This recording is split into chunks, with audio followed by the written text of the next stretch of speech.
What's up guys, welcome back to the channel. Tonight's video isn't going to be about books. I've done something completely unrelated to books, but I wanted to share with you an aspect of my life which has been a big part of my life on and off for the past 30 years. And when I hit the age of 17 I caught the snooker bug, and from that day on cue sports was quite a big part of my life. I dabbled in all the disciplines: snooker, 8-ball, 9-ball and billiards.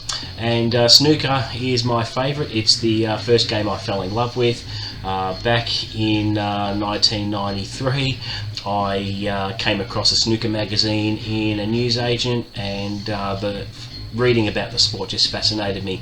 And I remember when I was younger, my Oma had a billiard table at her house that occasionally she'd let me play on, and as soon as I picked up a cue it just felt really natural. And it wasn't long before I discovered I could actually play and pop balls, and went on to play competition and that sort of thing, and gradually got better and better. So what I've done is I went out to my local snooker club just last weekend and put together some footage where I smack some balls around, and we'll show you some various shots that are played in the game of snooker, just share with you what can be done when you hit the white ball a certain way, how it reacts, and more importantly how to put the cue ball exactly where you want it.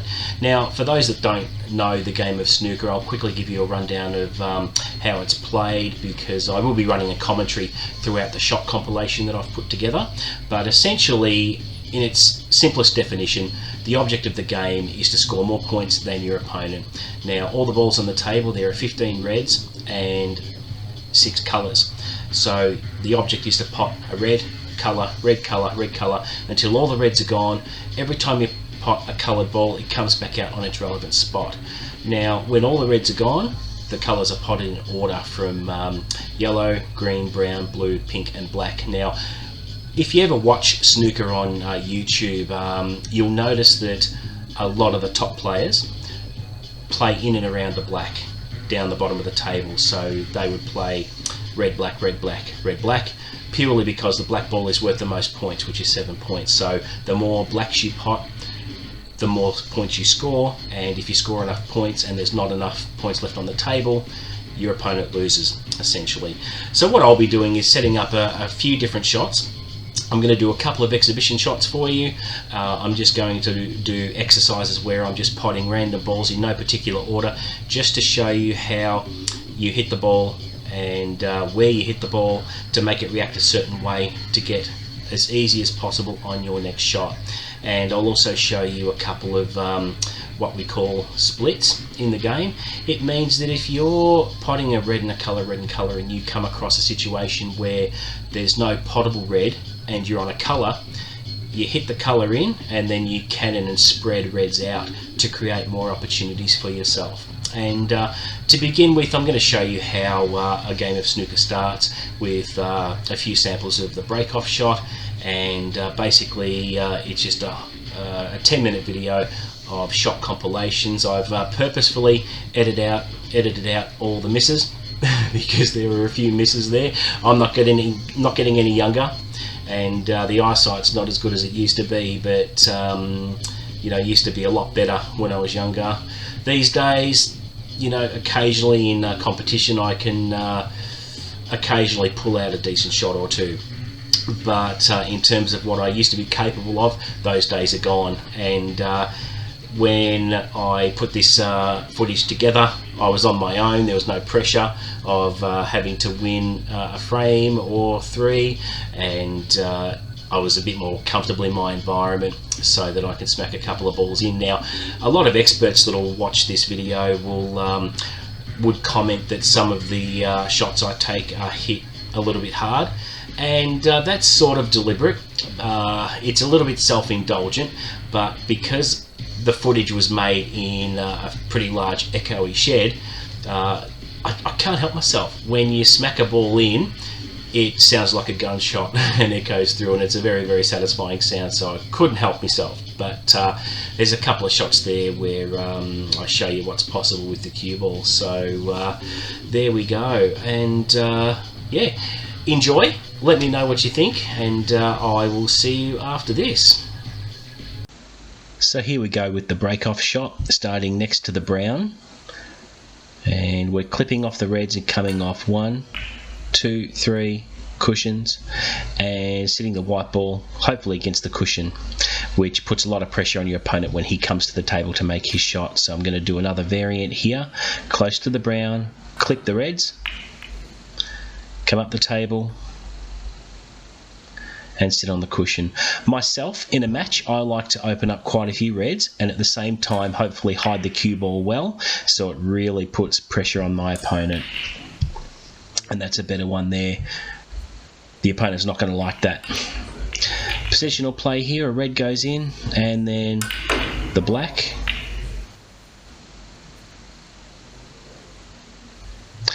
And just some more positional shots, red. Then the next colour, which is the blue here, off the cushions. In theory off the cushions, but hits the yellow instead. More positional play here, so going for the red first. Then coming across for the black. Just a nice stun screw off that. Black goes out back onto its spot. And it's time for another red. And up for a nice angle on the blue. So leaving a nice angle every time to make your transition from the colour to the next red easy as possible. So just a basic stun off the spot there. Stun shot onto the black.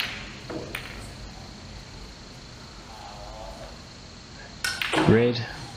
And a screw back shot for the pink, which didn't quite work out. Red again. Come off the cushion with a bit of side spin to get the white ball up to the top of the table. Coming off the black. Out for another option there. And you can see there where the white ball's landed. I've got several options, so you can take your pick. Basically, I'm opting for the yellow here.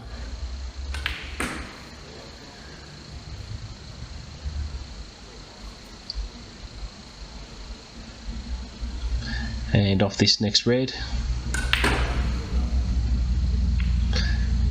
And you can put the white ball wherever you like, depending on where you hit it. Top spin on this one.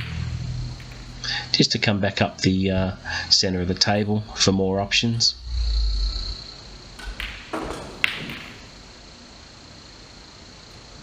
So it's red colour, red colour.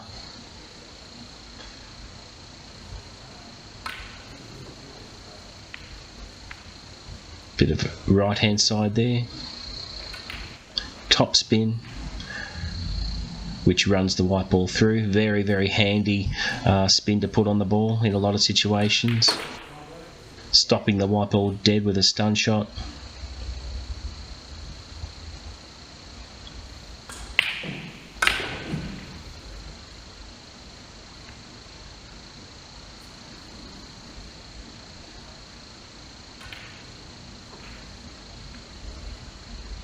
It's not going for red colour in this instance, just randomly potting balls. I find that a great exercise because it teaches you to think on your feet and where you have to hit the ball to get onto the next ball.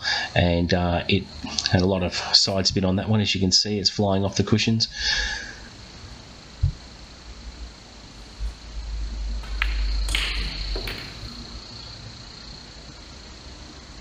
Always trying to make it easier to get on the next ball, that's the key.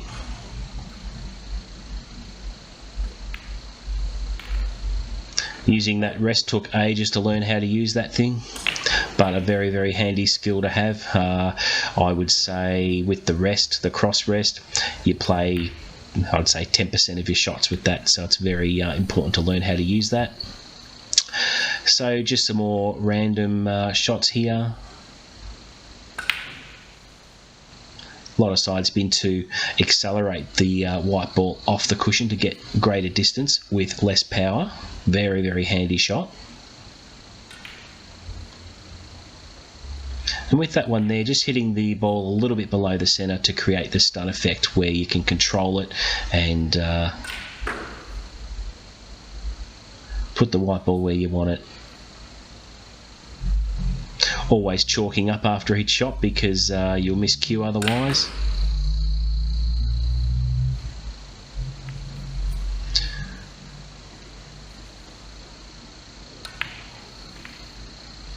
Just coming off cushions, using the cushions to get the white ball where you want it for the next shot. Here's an awkward one where I am queuing up the blue with again with the cross rest, and the ball's right next to it, so I'm a little bit hampered there, but coming off the cushion with a little bit of side to come off the cushion.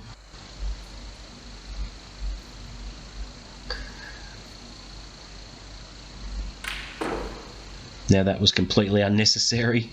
I didn't need to hit it that hard, but you get that.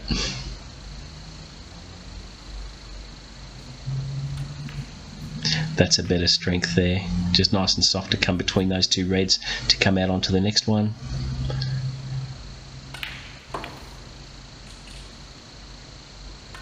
When you hit the ball a little bit below the centre, it just stops the white ball dead in its tracks, which is very, very handy.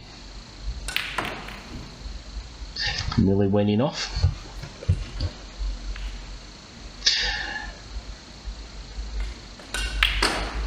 Hear that sound? That's why I like to hit these ones a little bit harder, because of that sound. It's very satisfying.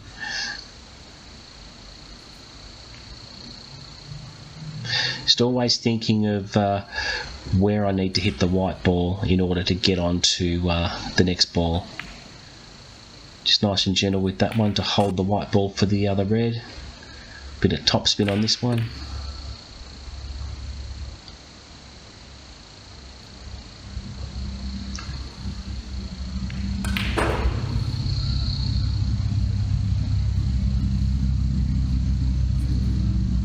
And just dropping these last couple in. No real work needed on the cue ball. Pink to red. Just nice and soft to come across for a shot in the centre pocket.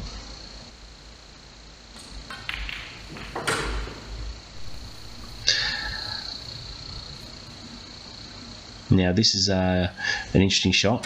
1, 2, 3, 4 cushions to come out for the black. A lot of professionals use that one.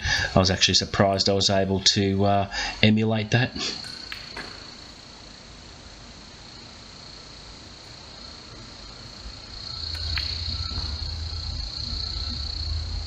Just some random pots here.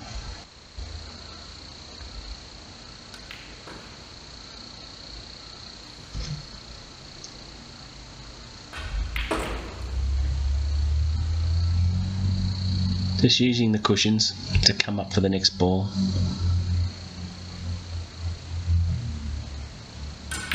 When you get yourself into trouble and you don't land very well for your next shot, all sorts of problems arise, and you have to do what's called a recovery shot. With this one, this is an example of a split shot that I mentioned. Black into the reds, and you can see there you can split open the reds so that you can continue with your scoring.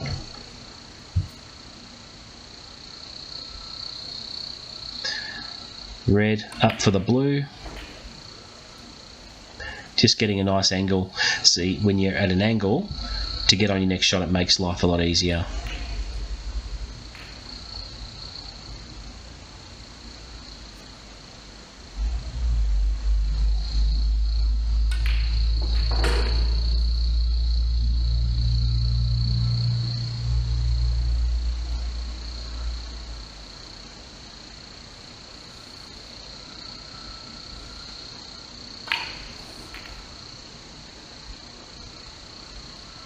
And that's how to get on the black nicely, away from the cushion, and starting off 2 cushions for this one to come across for the red in the centre.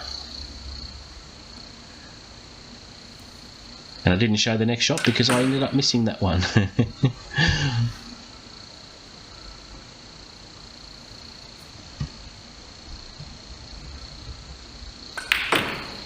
Now I didn't need to hit it that hard, but it just sounded good.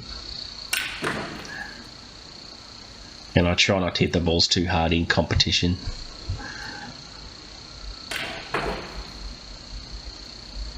Had a little bit of a swerve on that one.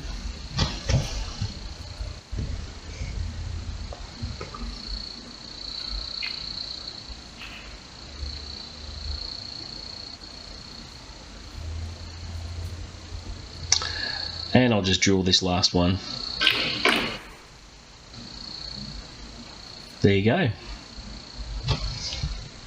So there you go, guys, that was the video. I hope you liked it. It was just a brief glimpse into one of my interests that I have had for 30 years, and sadly not as good as I used to be, but can still pull off a shot or two. So please offer any feedback in the comments below. And one thing I did forget to show you was my weapon of choice up close. So I'll show you my stick, which I'll see if I can manage this up close. So I use a next generation Dufferin cue. It's Canadian made and has the wood grain finish there, and it's a two-piece cue that comes apart, and it has an ash shaft here. You can see the nice wood grain there, and more importantly a nice round tip on the end, if you can see that there. So that's what I use. It weighs about 18 ounces. It does weigh a little bit, but that's how I like my cue. And I've been using that one for about about 14 months now.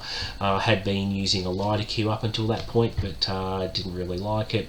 I prefer a little bit more heft in a cue that I use. So there you go, guys. Thanks again for watching. Please don't forget to like and subscribe. What's coming up on the channel? This weekend I'll be doing my weekly update, which stay tuned for that.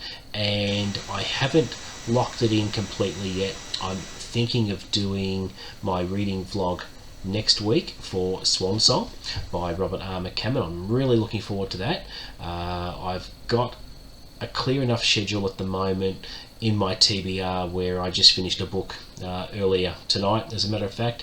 So I've got all next week and this weekend to possibly start it. Or I might read Watership Down. I haven't decided yet, but either way, you'll know about it, and I'm just really looking forward to the rest of the books in my TBR, to be honest. So it's all good. So thanks again for watching, and until next time, see you later.